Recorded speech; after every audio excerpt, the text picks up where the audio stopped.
Hello and welcome. आज हम पढ़ेंगे विनियमन अधिनियम 1773 के विषय में, जिसे हम रेगुलेटिंग एक्ट ऑफ 1773 के नाम से जानते हैं। ब्रिटिशर्स द्वारा इस एक्ट को क्यों लाया गया, इस एक्ट में क्या क्या प्रावधान किए गए थे। तो चलिए स्टार्ट करते हैं हमारे आज के इस वीडियो को। एक समय था जब यूरोपीय कंपनियों का भारत में व्यापार करने के उद्देश्य से होड़ लगा हुआ करता था। वे भारत में आना चाहते थे और व्यापार करके अधिक से अधिक धन कमाना चाहते थे। इसी होड़ में ब्रिटिशर्स भी यहाँ आए। यहाँ आने के पहले ब्रिटेन में वहाँ के कुछ व्यापारियों द्वारा एक व्यापारिक कंपनी बनाई गई। इस व्यापारिक कंपनी को ब्रिटिश क्राउन द्वारा मान्यता दिलवाई गई, अधिकार पत्र दिलवाए गए कि कंपनी को भारत और उसके आसपास के क्षेत्रों में व्यापार करने की छूट दी जाए। जिस कंपनी का गठन किया गया उसे हम जानते हैं ब्रिटिश ईस्ट इंडिया कंपनी के नाम से। इस कंपनी के और भी नाम थे, जैसे कि governor and company of merchants of London trading with the east Indies. और भी नाम थे जैसे कि east India company, east India trading company, English east India company. ये सभी नाम ब्रिटिश ईस्ट इंडिया कंपनी के ही नाम हैं। इन नामों में से आप कोई भी नाम सुने तो आप समझ जाइएगा कि यह ब्रिटिश ईस्ट इंडिया कंपनी की बात हो रही है। कंपनी को 15 वर्षों के लिए एकाधिकार दिया गया कि company Cape of Good Hope के ईस्ट से लेकर के स्ट्रेट ऑफ मैगलन के वेस्ट तक व्यापार कर सकती है, इन क्षेत्रों के बीच में व्यापार कर सकती है। 15 वर्षों के लिए कंपनी के पास एकाधिकार होगा कि आपके अलावा यहाँ और कोई कंपनी ब्रिटेन से नहीं जाएगी व्यापार करने के उद्देश्य से। जितना भी आपका प्रॉफिट होगा, अपने खर्चे, कर्मचारी अधिकारियों के वेतन काट के व्यापार से जो भी लाभ प्राप्त होगा उसमें कंपनी के खर्च काट करके लाभ का कुछ हिस्सा ब्रिटेन को भी भिजवाएंगे। कंपनी का स्ट्रक्चर कैसा था कि कंपनी को ऑपरेट कौन करते थे, कंपनी के रूल रेगुलेशंस कैसे बनते थे, कंपनी के अधिकारी कर्मचारियों का चयन कैसा होता था, कंपनी काम कैसे करती थी। सबसे पहले कोर्ट ऑफ प्रोप्राइटर्स हुआ करते थे। कोर्ट ऑफ प्रोप्राइटर्स ब्रिटिश संसद के सीधे नियंत्रण में होते थे। इनका काम होता था कोर्ट ऑफ डायरेक्टर्स का चयन करना। कोर्ट ऑफ डायरेक्टर्स में सदस्यों की संख्या निर्धारित की गई थी 24। कोर्ट ऑफ डायरेक्टर्स को भारत में रहने वाला प्रतिनिधि, जो कंपनी का प्रतिनिधि हुआ करता था, सीधे रिपोर्ट करता था।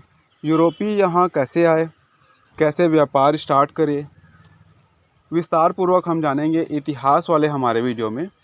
आज हम 1773 का जो रेगुलेटिंग एक्ट है, इससे संबंधित जो भी जानकारियां हैं उसे ही आज कवर करेंगे।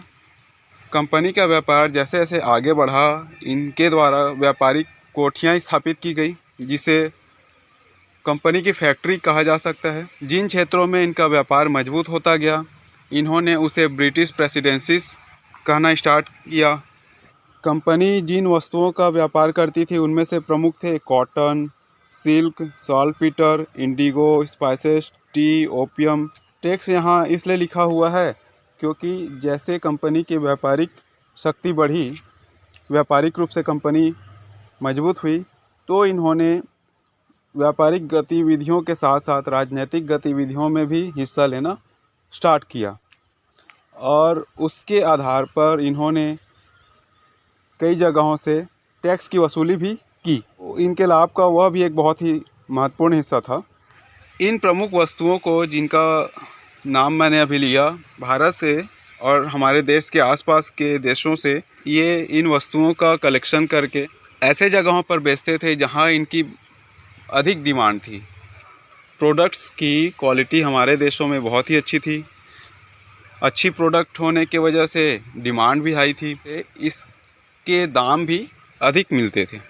यूरोप में, अमेरिका में हाई डिमांड थी हमारे यहाँ के वस्तुओं की, तो कंपनी यहाँ से इन सामानों को सस्ते रेट पर ले करके दूसरे देशों में हाई डिमांड वाले इलाकों में सप्लाई करती थी और जो प्रॉफिट इन्हें प्राप्त होता था उनसे ये अपने अधिकारियों, कर्मचारियों के वेतन, कंपनी के अदर खर्चे, कंपनी का कुछ लाभ का भाग सब रख करके कंपनी को आगे बढ़ाने में जो धन लगेगा उन सब धन को रख करके हिस्सा, लाभ का एक बहुत ही बड़ा हिस्सा अपने देश को पहुंचाते थे।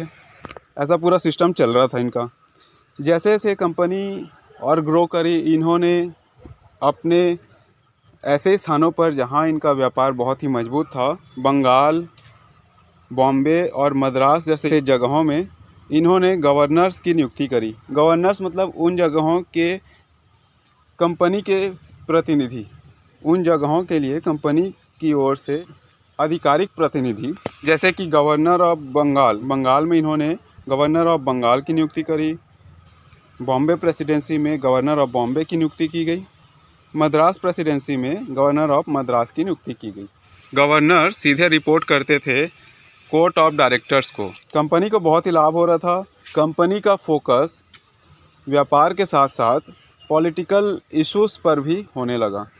कंपनी के अधिकारी अब ट्रेड में इन्वॉल्व तो थे, पर अब ये पॉलिटिकली इन्वॉल्व भी होने लगे।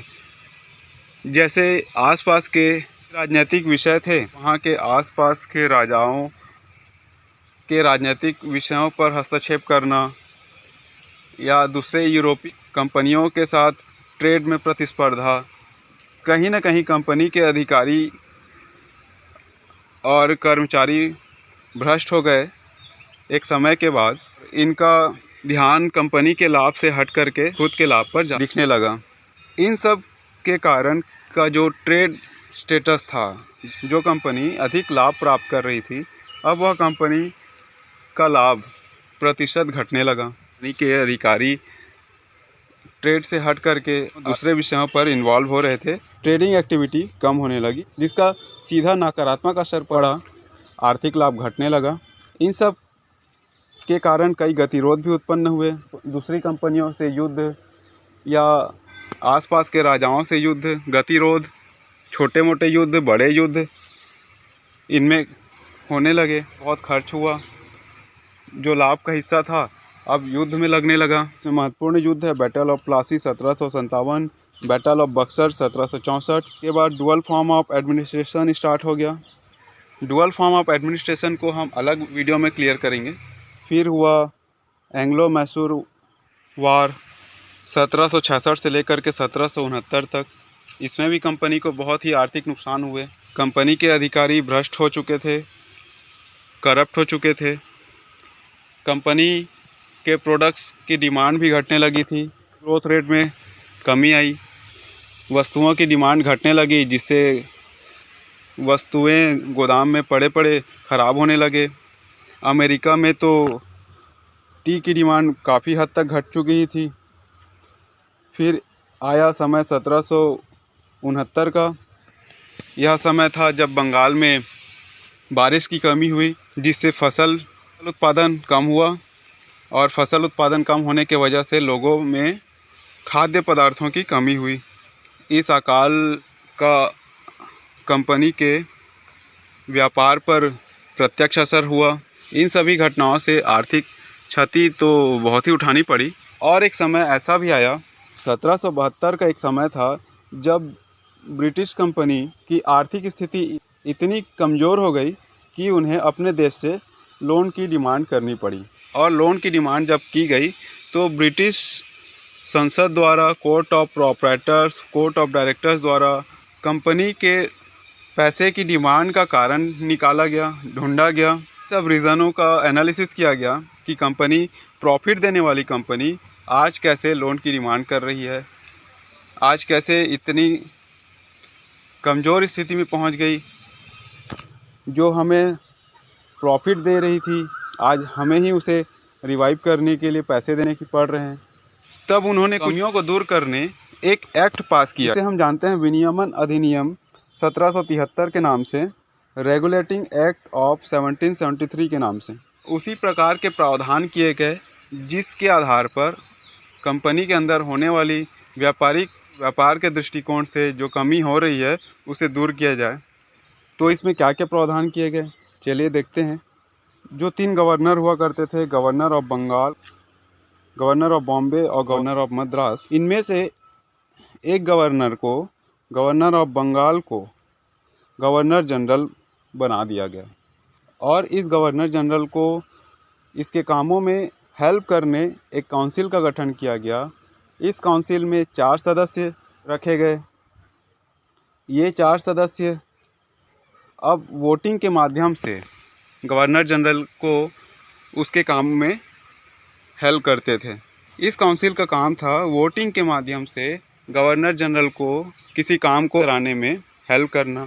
काउंसिल में 4 सदस्य थे। किसी काम को करने के लिए उनके द्वारा वोट दी जाती थी।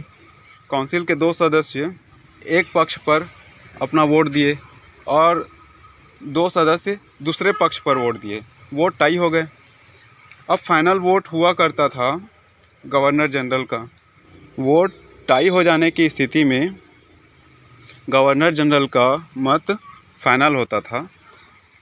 जिस काम को अधिक वोट मिलते थे वह काम काउंसिल द्वारा और गवर्नर जनरल द्वारा पास हो जाया करती थी। गवर्नर ऑफ बॉम्बे और गवर्नर ऑफ मद्रास को गवर्नर जनरल के अंदर रखा गया।